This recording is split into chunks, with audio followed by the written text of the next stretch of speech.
everybody. It's Marilyn Wilson here, the founding partner of WAV Group, and today I'm really excited to say I've got Cameron Paine and Kathy Elson, the co-CEOs of Smart MLS, with me today. Welcome, guys. Thank you. Thank you. Thank you so much for being here. So, why don't you just explain to all of us what is Smart MLS and how did it come together? Just tell me about the structure and how it works. Cameron? Sure. So, Smart MLS from the concept was something different. You know, we had a lot of experience in the industry about attempts at merging or data sharing, you know, and we realized that in Connecticut, maybe those weren't going to work unless we tried something different. And so while the name Smart MLS came later, we really, I think from the get-go, started thinking that we needed to do something different. We needed to try different things, and we needed to look at things differently in order to maybe move this ball forward.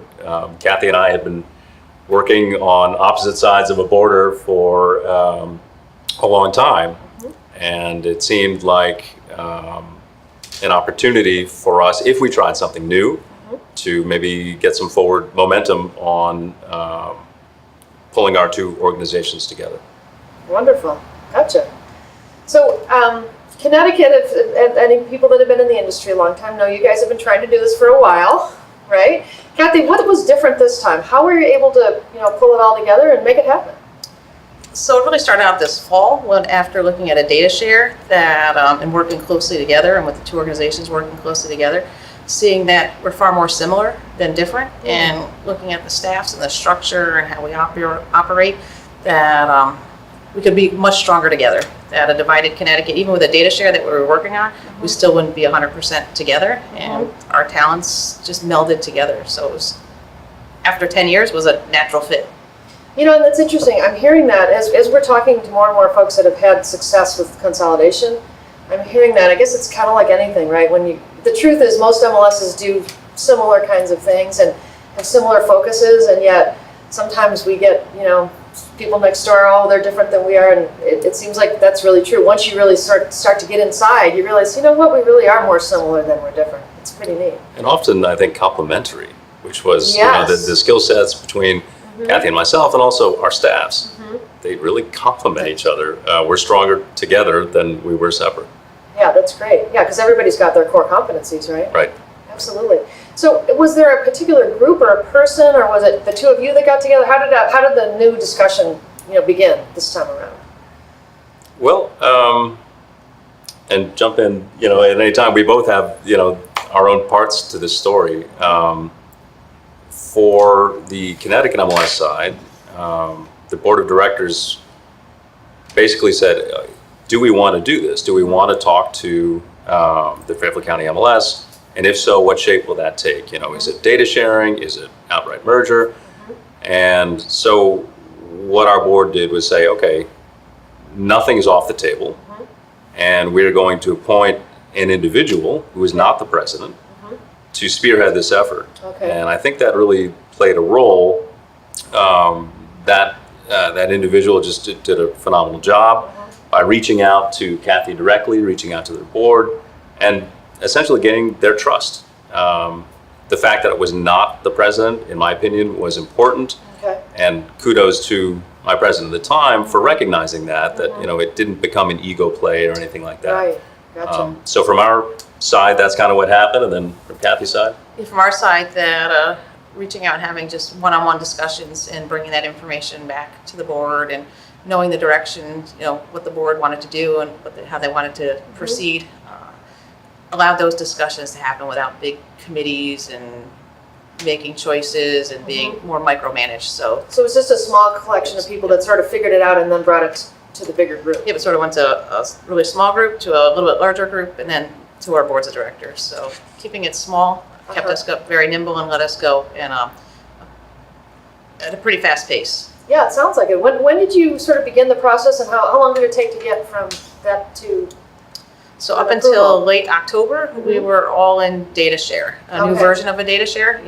We were different from the start and the way our data share was going to be handled. And it was at the NAR meetings in November where we started to meet each other and talk a little bit more, and things looked far more similar than different, and working together. That shortly after that, we put our heads together, sat down for our first meeting a week before Thanksgiving, was the Okay. first talks for, let's see what it looks like to merge. And then the executive committees met in December. So it wasn't until mid-December that the executive committees merged, and April 1st was our starting date for the So merger. it was quick. Very quick, Yeah, that's amazing. very quick. And, just as Kathy was talking, I was thinking about, what got us there. And strategically, one of the things that this small group agreed on was there were some things we shouldn't even tackle early on, Okay. and those turned out to be, I think, wise decisions.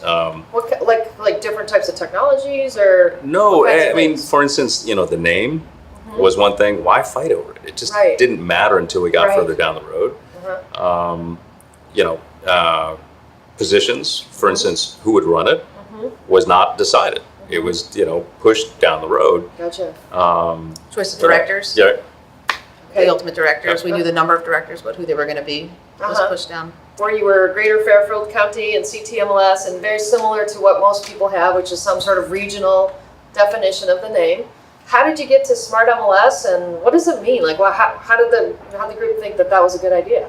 so I confess to being brought around to liking the name. Okay. I had other ideas to start with. I think you liked it from the beginning, right? Yep. And so it, in the whole vein of we're trying to do new things, we looked at a bunch of different names, and we kind of came around to the idea that, look, if we do something that says Connecticut in it, then it's limiting to just Connecticut. Sure.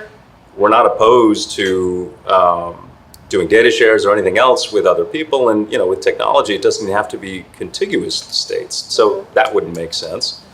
And when it came down to it, frankly, it was available in terms of a URL, which is a big deal, Yeah. and it really spoke to what we were trying to do. So I think that was fortuitous for us to, come up with a name and then find out that in fact it was available to us. Gotcha. And so, what you say it's similar or analogous with what we want to do. Explain, like, what is there sort of a vision or a mission or a positioning of Smart MLS that goes along with that name? Absolutely. And I think the vision of Smart MLS ties into a single word, relevance. Okay. We don't want to be in a position now or in the future where our brokers or consumers who rely currently on brokers and agents for information find that they have to go somewhere else Right. for information. It doesn't make sense to me that we would put our brokers and agents in a position where they're no longer the experts in the industry. Perfect. Yeah. And I think that the industry is kind of doing that by not making difficult decisions, by not merging, by not getting the most complete data set possible for the use by the professionals. And that really is kind of the genesis in my mind for why Smart MLS, why we call it Smart, what we're trying to do, and everything I think that Smart will be trying to do in the future is based on that core concept of how do we stay relevant to our brokers and agents. So you're really trying to enable their success, ultimately. Absolutely. That's what it's about. If they're not successful, what's the point, right? Right. Okay, so here's a fun one for you guys. So you have your co-CEOs. Is it kind of like being a husband and wife at a place? How does that work? Tell me about that, What do you Kathy. think, honey? Yes, yes, dear. You can pick them if you want, it's okay.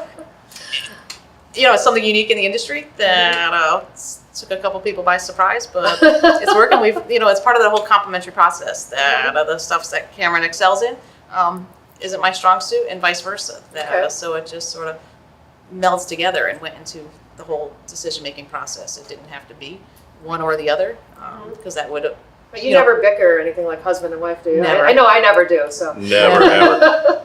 Look, I mean, there are always going to be stressors in a merger, Sure. and this is no exception, but that's part of our jobs. It was part of our jobs before the merger, and it's part of Sure. our jobs now, and it's been an important learning process, I think, for everyone in this, and I'm sure that will continue. But that's okay. It's okay to be a little bit scared. It's okay to do things that are a little bit risky, because at the end of the day, our job is to make sure that we're doing the right thing for the MLS. Mhm. Now, credit to the boards of directors for being willing to say, this is not about cost. Okay. Ultimately, cost is part of it. It's Sure. part of that picture, but it's not the sole driving factor behind this merger. They recognize that there's value in both our staffs coming together, and through that recognition, it wasn't okay. We're going to clean house and move on. That's not been a part of this, and I think that because that was not a part of this discussion, we came through this far more quickly than I think we had any right to. Basically, it's Yeah. worked out great. But that's another encouraging thing. As I've talked to more people that have consolidated, that's usually the story. I think many times people are afraid because they don't want their person that's been with them for many years to lose their position, or they don't want to lose their position.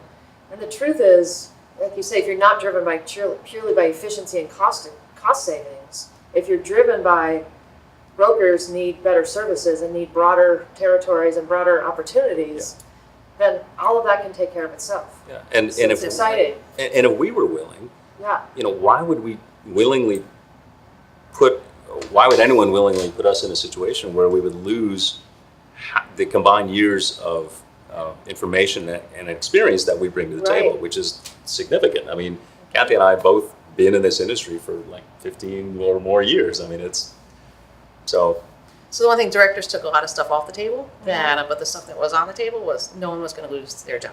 So They put that on the they table put that on the table as a goal. as a goal. Oh, So that's awesome. that we'll have extra resources, but those extra resources will be able to go out and have boots on the street to increase training, increase service, and just Wonderful. raise the level of service. So reducing staffing level is not in the future. Great. So do you have a field support team that goes out and trains and things now? So we do, and we'll enhance that once the merger's over, Mhm. and we're one MLS come August 1st. Oh, August is the official August day? is the official date. Okay, balloons that day, huh? yeah. Wonderful. Okay, great. I have to say one thing, sorry, just to jump in, the ability to merge the two staffs, it really helped that prior to the merger, both Kathy and I ran very lean organizations.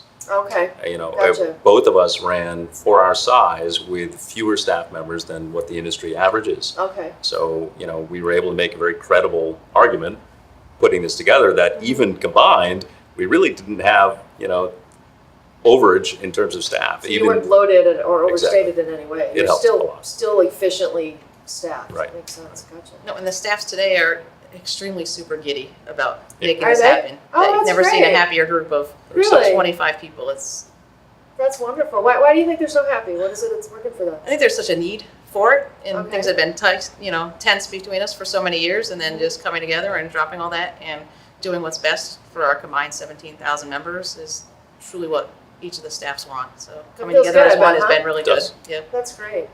Okay, so just maybe I'll ask each of you, just give me a couple of things. What would there's a lot of people out there that are looking very closely at what you guys are doing and many others that are getting active in this area. What advice would you give them about getting started or getting restarted if they've tried it in the past? From your experience, what advice would you give them? Maybe start with you, Kathy. So I would just say a fresh slate, that Okay. there was information passed around for the last 10 or 12 years. Misinformation in the game of telephone Ah, was Interesting. extremely rampant in Connecticut, that getting to know each other and, throwing out there, hey, remember like 5 years ago I heard this, that, what's the real story behind that? And finding out that, it really had nothing to do what you thought it was. That getting everything out in the open, learning, talking to each other, getting to know each other, becoming friends, that was having that trust factor there was a major hurdle that we overcome pretty early during the data share process.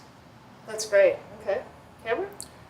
I agree with Kathy. I mean, it was, I think, both the patience to say, okay, all the things you thought about or knew about someone, starting fresh, and because as it turns out, they were wrong. They really were, and so getting to know Kathy on a social level has been great, and it's been, I think, one of the critical factors in helping build that trust that you absolutely need in this process. You know, Sure. we need to be able to trust that no one's going to be backdooring another person to the board or any of that stuff. Right. And, you know, this is a sensitive time for everybody. So trust is critical. Having the patience to continue that, you know, there will be setbacks. There will absolutely be misunderstandings, setbacks. Sure. Having the patience to, you know, work through those, I think is just, and remembering that at the end of the day, what's the goal? And that's really the key. That's the key, right? Yeah. If we all keep in mind that our job is to help brokers and agents be successful and help them serve their customers, it all seems so much simpler, doesn't it? Right. Well, wonderful. Thank you guys so much. I'm so happy for you. Congratulations. And I Thank you. can't Thank wait for you. August 1st. Thank you very Thank much. you.